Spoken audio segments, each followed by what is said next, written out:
morning to doctor and my fellow friends. We are from group 7. First, let me introduce myself. Gayatri, daughter of Sundar, and my metric number 255615. For the assignment purpose, we choose British American Tobacco Malaysia Berhad. Today I will present about the introduction of the company. British American Tobacco Berhad was formed from the merger of Rothmans of Pall Mall Malaysia Berhad and Malaysian Tobacco Company Berhad on 3rd November 1999. For our information, BAT operating in Malaysia more than 100 years. The merger combined expertise, experience, and an incomparable portfolio of international, highly successful brand to create the country's largest tobacco company. With the strong science and research and development capabilities of BAT groups, put in a strong position to meet current and future consumer needs, and it helped to overcome the social challenges facing by Malaysia. Apart from that, BAT also set leading edge talent development practices as well as ensuring a strong foundation of corporate governance and shareholder relations. The objective to maintain the position as one of the leading companies in Malaysia by satisfying consumer with a strong portfolio of brands supported by leading practices that enable to maximize shareholder returns.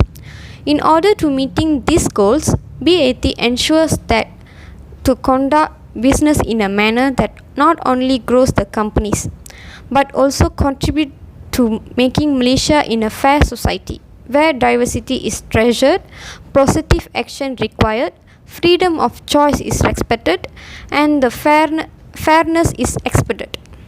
Thank you. That's all from me.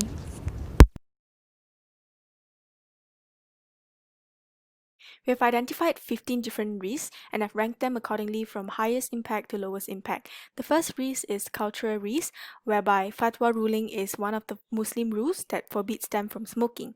The risk will impact quantitatively on the market domination in Malaysia, but even though it is of high impact, it is of low probability that this risk will happen due to British American Tobacco has gotten their market validation before penetrating into the market, and hence the risk response would be accepting the risk. Second risk would be competitive risk, where consumers in Malaysia are more attracted to illegal trading of tobacco because it is cheaper. Hence, the impact of the risk is further proven by the legal domestic industry in 2018 has contracted 3.5% and illegal cigarettes have stagnated at about 60%. It is of high possibility and highly impactful in the short term and long term. Hence, the risk response would be mitigating and controlling the competitive risk. The third risk would be excise risk, where excise risk is tax rate fluctuation depending on countries. Large tax-led price in 2015 has further proven that the impact of this risk will cause British American Tobacco to increase their price in order to manage their profit margin. Hence, it is of high impact and high possibility of this risk to happen, and the risk response would be mitigating and control the excise risk. The fourth risk that we have identified is regulatory risk. Regulatory risk is the compliance of Malaysian Code of Corporate Governance as well as British American Tobacco Company's guidelines. The risk is that it will impact quantitatively on the market domination in Malaysia as well. Although it is of high possibility, but it is of medium impact to the company because it is still compulsory for British American Tobacco to comply to the rules before launching a product. Hence, the risk response would be managing regulatory risk by complying to the MCCG and BAT guidelines. For reputational risk, it is how the operations will impact its customers' health as well as environment. This impact of the risk is that it will damage on the reputation of BAT and cause company to lose its credibility among its customers. Again, it is of high impact and medium possibility for it to happen because it is required for BAT to comply to rules, and hence the risk response would be mitigating the risk by complying to environmental and health regulations. I'll pass on to my next member to further explain on the other risks. Okay, the next is foreign currency risk, where it is comes from purchase of goods by import. Okay, the 10% strengthening of ringgit Malaysia will have increase or decrease profit or loss before tax, where all the variables remain same and ignore sales and purchase impact. So it will give medium possibilities and low impact, where the currency is unpredictable to be made. So BATM may mitigate the risk by hedging. Okay, the next is political risk, where it is occur when there is instability in politics and harm the BATM production. It will give a strong effect on the company's operation because if Islamic Party control Malaysia, probable law and regulation will ban the BATM products, but it will give medium impact and possibilities, where previous government Barisan National implemented GST has changed the company's accounting system and tobacco products price, so that BATM may accept the risk by considering the potential option and minimize the risk. Resource risk refer to risk of manufacturing tobacco goods, so it has a potential of market share loss due to nomination of illegal tobacco products in Malaysia. Since there is no roadblocks during supply of goods, it is unlikely to incur and has medium impact on the company. Therefore, BATM can accept the risk. Technology risks involve automated or administrative systems where there is leakage of data and others. Cyber attacks may stop BATM operation, where it will cause loss of assets or confidence in securities, but it is unlikely to incur where the information is leaked or the security is failed. Therefore, a BATM may accept the risk by monitoring the security system to protect the confidential information. Okay, the last risk I want to present is innovation risk, where it is occur when BATM attract new customer by designing new tobacco products, but it cause affordability pressures from illegal tobacco trade. So the failure of innovation is probable, but give a low impact to the BATM operations. Therefore, BATM may share the risk by giving initiative to customers such as refund for facing a loss from using the new products. That's all from me. Thank you. Continue with interest rate risk, which is resulted from borrowing as a fixed rate and in borrowing a variable rate.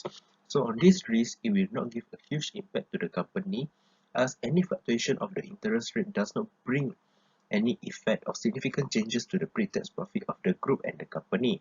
And the risk response for this risk is that they should accept the risk, or since it is unlikely to have a low impact to the company and the group, since the ability of the company to make a repayment is much more higher than the amount they borrow per year. Continue with liquidity risk is the ability of a company to manage and meet its financial obligation when it's come due, either short-term or long-term, especially on their liabilities. So on this risk, it will impact the company by delaying their debt repayment, and they should mitigate the risk by keeping an up-to-date balance sheet, since it is unlikely have a major impact, since the current ratio is 0.8 times, and in long-term perspective it will affect the company hugely. Continue with a credit risk is a financial loss due to failure of customer or counterparties to meet the financial obligation or contractual obligation. So in this risk, it will impact the company daily operation if the counterparties or the customer go default, and BATM should accept the risk, although it is probable possibility and have a low impact to the company and the group since it has been practicing an aging analysis to analyze the customer and counterparties on their repayment. Continue with equity risk, which is the capability to attract customer and expand the market shares through the share price. So BATM is a dominant player in the market with 56.3% of market share in the tobacco industry. So they should respond on the risk by controlling the risk, since it is unlikely to happen and have a low impact through the government incentive and assistance to tackle the illegal markets to make sure they are sustainable in the market.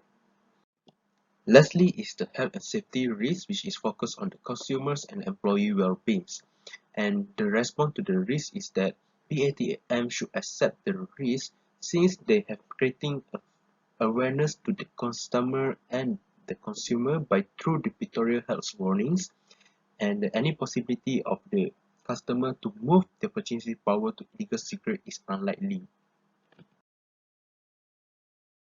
In conclusion, we have estimated and prioritized the 15 different risks by plotting them into the risk matrix. As you can see, we have plotted them according to its impact and its probability of happening. And the ones in the blue column is deemed to be extreme risks, which are likely to occur and highly impactful and will cause serious repercussion on the company, and hence the risk response that we have suggested as above is needed to be given attention to. And the ones in the orange column is considered to be moderate threats, which may and might have comparatively grave implications on BAT. And the risk assessment and risk response to these risks have been identified and suggested as above. And last but not least, we have also identified low threats that will pose low impact on the company as well as low likelihood of occurring, which tend to be controlled with common procedures from BAT. The risk response and risk assessment have also been included in the discussion as above. Hi everyone, my name is Lalita. My vaccine number is 255977. Next I will present about conclusion. Risk management is essential because it provides a way to manage risk and is capable of detecting the risks that occur in the organizations. A proper risk management strategy should have accurate and effective detection of the risk by involving and communication with the key shareholders. The management of risk is an integral element in the BATM decision-making process to ensure that the shareholder value is improved or maintained. Then I will present about risk management in BATM. Risk management infrastructure BATM is clear accountability, ownership, and responsibility for managing the risk. For risk management process, BATM risk management process are in a systematic and structured manner in order to identify relevant risks to be mitigated. BATM should continue to embed a good risk management practice and mitigate risk management into their business process to manage and control the risk. And effective risk management strategies will set out explicitly the strategy to be used to identify the risk, address the company risk, and weaknesses to provide the potential solution to the problems. It also helps to define various approaches and strategies to mitigate the risk and to ensure the company that the effective management strategy can be developed and implemented to reduce or to avoid the loss. And we can conclude that effective risk management, risk appetite, and risk response of the company must be clearly conveyed across the company in order for a collective effort from the team to manage risk properly as aligned to the business strategy and objective. That's all from our group. Thank you.